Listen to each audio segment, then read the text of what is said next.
What is going on? 2 parallel PLLs. It's a lot of fun. It's a lot of mess. Basically, I've got 2 PLL pedals on loan right now, and I've been having some fun just kind of seeing what happens with them in parallel. So I thought I'd shoot a quick explainer of not so much an in-depth of the pedals themselves, but just kind of quick primer on PLLs and why it is so fun to put them in parallel. So first off, the Montreal assembly Purpll, which is spelled Purpll, is on loan from John Bomboy of Pedals and Chill, who actually, this was his idea. He saw me playing around with this other pedal here and said, I'd love to hear some PLLs in parallel. Can I send you my Purpll on loan for a bit?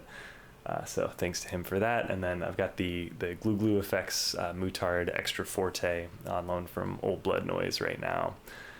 Just been a real deep dive on PLLs the last couple weeks. And then I'm using the Old Blood Noise signal blender to blend them in parallel. Because they're monophonic effects essentially, but you create multiple voices out of that one note. And so to put them in series, it would just be a garbled mess immediately, but putting them in parallel, you're able to kind of stretch the choral nature of the added notes from the PLL itself. So just as a real quick rundown of how a PLL works, and we'll use the Montreal assembly Purpll to explain it, just because the way the foot switches are laid out is pretty helpful in that. Essentially, it's a VCO, voltage controlled oscillator, that is trying to oscillate at the pitch of the input, which sounds like, I don't know, kind of a bunch of technobabble already, but basically it is think of it as like a synthesizer that is trying to match your guitar. So it's just making a square wave out of what it's hearing here. And that's part of why it's monophonic, is that if you feed it a bunch of different frequencies, it gets confused really quickly. But if you give it one note with a really strong fundamental, it can recreate that note. And so the way that the Purpll is laid out, if we turn off the multiply and divide switches, and we'll do just the Purpll here, it's on the blue channel, we should get one note representative of the note on the guitar. Pretty clean. So what it does from there, once it's got its root note, there's a multiply and a divide section, and right now they're linked to an LFO. You can see those lights blinking because the multiply and divide amounts are changing. So I'm gonna turn that off real quick. So just for the sake of explaining, let's add the multiplier.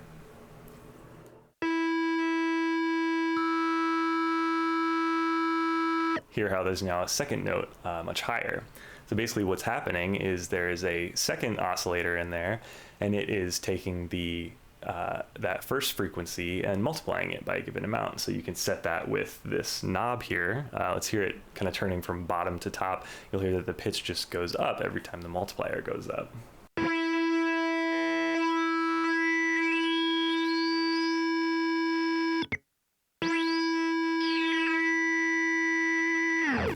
So then there's a divide section, which, as you may guess, divides. Basically, it takes that multiplied VCO and creates a third voice that is a division of it. So the divide is going to work opposite the multiplier, where the higher you turn it up, the more you divide it, and thus the lower the frequency goes. It sounds like this.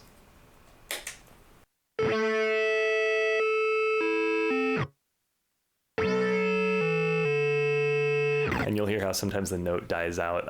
It seems like gating is a pretty common element of a PLL pedal, just because you can imagine that if it's just taking whatever noise in and trying to create oscillations out of that, it's just going to get really messy really fast. So there's usually a gate here where you have to feed it a strong signal for it to do its thing, and then as your notes trail out, it just gates and suddenly you hear nothing. So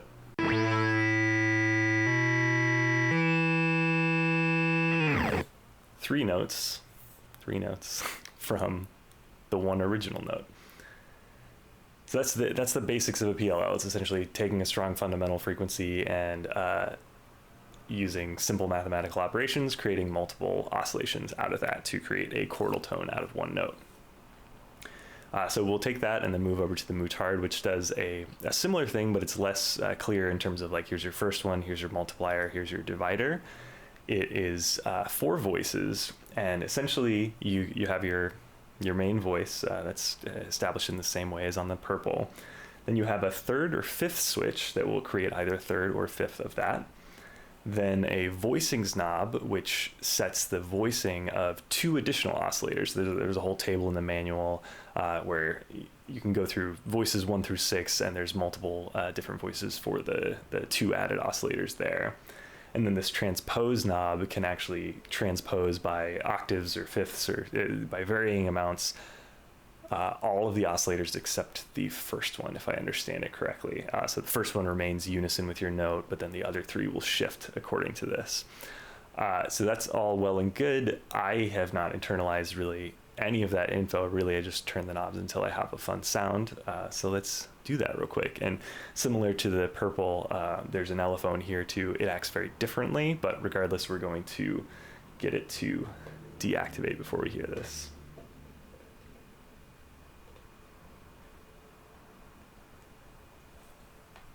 Should be deactivated. Red channel for the Glou-Glou Mutard.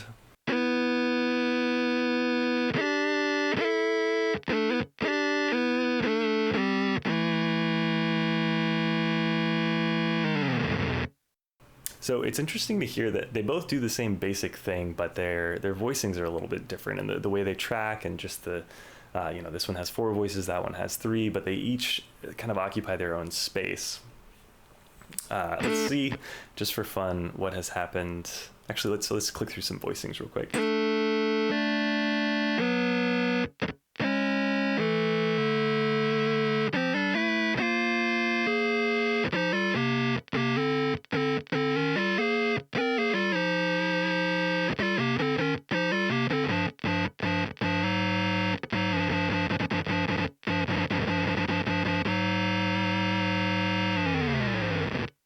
That's fun. I'm going to put it on the 5th voicing just for a greater chance of, basically I want to see what happens right now when they're in parallel, if those voicings actually match or if it's just going to be a mess.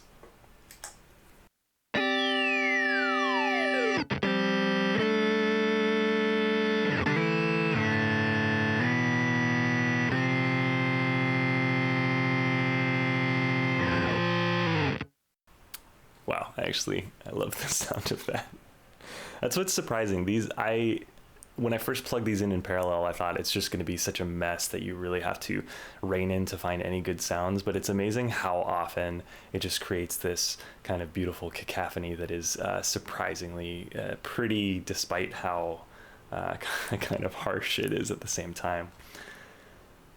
So that's the sound of it. That's kind of the fun of putting them in parallel. We've now have 7 different voices across those 2. Now 2 of them are unison, of course, but even in that, they have kind of different timbres to them.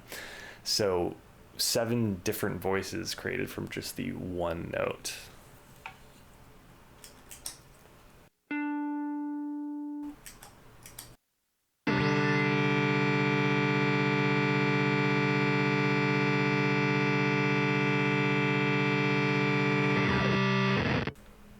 I mean, it's just real fun. So that's it. That's the basics of a PLL. That's how fun they are to play with in parallel. I'm going to activate the LFOs and see what happens. Basically, on the Purpll, the LFOs change the multiply and divide amounts. So I'm going to go ahead and, try to find something where the multiply is changing a little bit, because that will also affect the divide, but then the divide will also change a little bit, so they'll kind of ebb and flow according to that LFO. And then in the Mutard, I'll go ahead and activate the envelope elements as well, where the envelope can affect the rate of the LFO. And you can see this bank of 12 knobs here. Basically, each of the 4 voices goes through its own filter with controls for its set frequency and how much that frequency modulates according to different parameters. So this will be 4 fixed voices modulating their filter frequencies, and then this will be 3 voices where 2 of them are changing their actual their voicing, their harmonic intervallic relationships. All right, let's dig in.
2 PLLs in parallel.